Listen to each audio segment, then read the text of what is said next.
कुछ ही महीने हुए जब पिछली दीपावली में घर की रंगाई पुताई हुई थी। मेरा कमरा भी गुलाबी और आसमानी कलर से चमक रहा था, बिल्कुल नया नया सा। बैठे बैठे एक दिन निहार रहा था अपने कमरे को। कमरा अस्त व्यस्त और गंदा हो गया था। उसकी चमक थोड़ी फीकी लगी।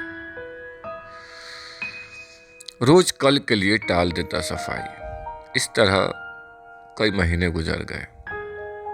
आखिर एक दिन तय कर लिया। दिन छुट्टी का था तो प्राथमिक कार्यों में कमरे की सफाई को सबसे ऊपर रखा। कोने कोने में मकड़ी के जाले लगे थे और जालों में थे मकड़े और उनका परिवार। उनके कारण कमरे की सुंदरता धुंधली हो गई थी, जैसे निस्तेज और फीकी लगती है कोई स्त्री मेकअप उतरने के बाद। सफाई करने लगा कोना कोना, फर्श, दीवार, बिछौना तोड़ने लगा एक एक मकड़े का घर। उजाड़ने लगा उनकी गृहस्थी कि उनकी दुनिया के लिए मेरी दुनिया में कोई जगह न थी। बिल्कुल वो अनफिट थे। मेरे घर को बदसूरत बना रहे थे,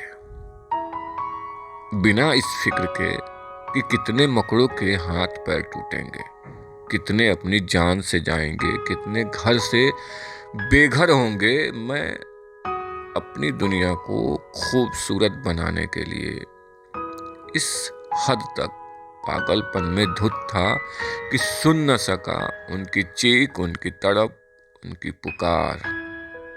महसूस न कर पाया उनकी विवशता, उनकी लाचारी। कोई शायद बीमार भी हो उनमें, कह नहीं सकता। कोई संवेदना, कोई एहसास नहीं था उनके लिए। सोचता हूँ यही तो होता होगा शायद गगनचुंबी इमारतों के लिए वर्षों पुरानी मेहनत और पसीने से खड़ी की हुई झुग्गियों को जब तोड़ा जाता है तो उनमें रहने वाले लोग बिल्कुल मेरे कमरे के मकड़े सा लाचार बेबस होते होंगे, जिनका दर्द, जिनकी परेशानी, जिनकी चीख सुन नहीं पाते बड़ी बड़ी बिल्डिंग के मालिक। उन ऊंची इमारतों के आगे अपनी खूबसूरत दुनिया के ख्याल में ख्याल नहीं आता उनको कि यह बुलडोजर महज झुग्गी झोपड़ी पे नहीं, वह चलता है जिंदगी पे और रौंद के निकलता है उनकी जिंदगी, उनका परिवार, उनका ख्वाब, उनके सपने।